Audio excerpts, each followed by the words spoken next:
Demi Allah, coba perhatikan baik-baik kata-kata saya ini. Saya bukan mengancam dan bukan mendoakan yang buruk-buruk.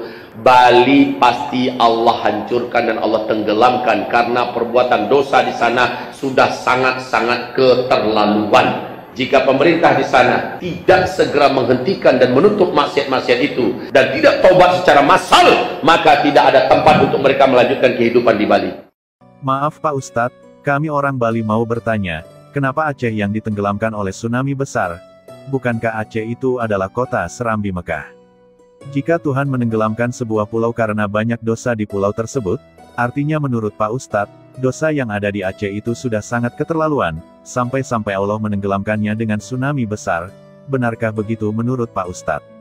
Asal Bapak Ustadz tahu, menurut survei Kementerian Agama tahun 2019, provinsi yang paling toleransi di Indonesia adalah, yang pertama itu Papua Barat, yang kedua itu Nusa Tenggara Timur, dan yang ketiga adalah Provinsi Bali. Dan provinsi paling intoleran di Indonesia adalah, yang pertama itu Aceh, yang kedua itu Sumatera Barat, dan yang ketiga itu adalah Jawa Barat.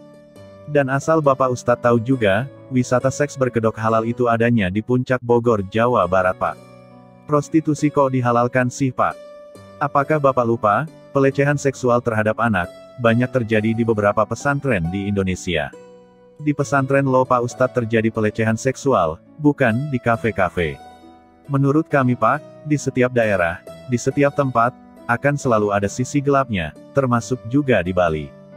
Di setiap tempat atau organisasi, akan selalu ada 10% orang baik, 10% orang yang tidak baik, dan 80%-nya adalah hanya menjadi pengikut dari 10% yang dominan. Jika di suatu kelas, yang menonjol adalah 10% orang-orang yang tidak baik, orang baik yang 10% hanya diam, maka 80% sisanya akan mengikuti jejak orang-orang yang tidak baik. Pertanyaannya, 80% di setiap daerah itu, menjadi pengikut 10% orang-orang intoleran, atau 10% yang toleran.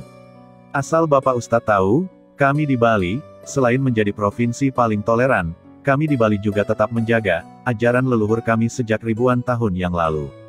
Ajaran leluhur Bali dan Nusantara itulah yang membuat Pulau Bali dikunjungi oleh jutaan orang setiap tahunnya. Bahkan Pulau Bali beberapa kali dinobatkan sebagai destinasi wisata terbaik dunia. Dan yang terakhir Pak, sekedar mengingatkan Bapak Ustadz, di tahun 2017, Raja Salman dari Arab Saudi, bersama dengan keluarganya, ketika mengunjungi Indonesia, mereka berliburnya ke Pulau Bali Pak, bukan ke tempat lain. Kenapa Raja Salman berliburnya ke Bali Pak? Karena Pulau Bali adalah surganya dunia, pulaunya dewata. Salam